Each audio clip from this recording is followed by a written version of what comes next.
bigay pa lang sa'yo. Madam Chair, ang reply po is we presuppose na sa ICFAO po ulit, pero ang appeal po is with the commission proper na po. Madam Chair, napakasimple po ng sinatanong. Alam po natin yun. A reply is supposed to be submitted to the commission proper.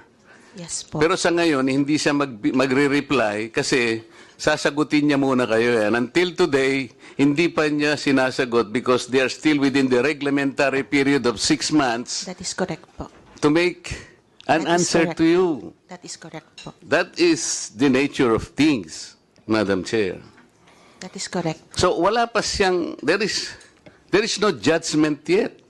That is correct po. And it has been emphasized po in the first hearing that the notice of disallowance Kaya nga, if is not yet questions, for final. example, are coming from us, questioning and judging the utilization of the funds of the Vice President, when you yourselves, the rightful office, has yet to receive the explanation, we cannot be more popist than the Pope, Madam Chair. Is it correct?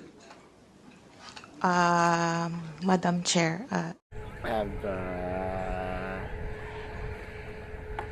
tahimik ang mga congressman dito na scripted Anyari.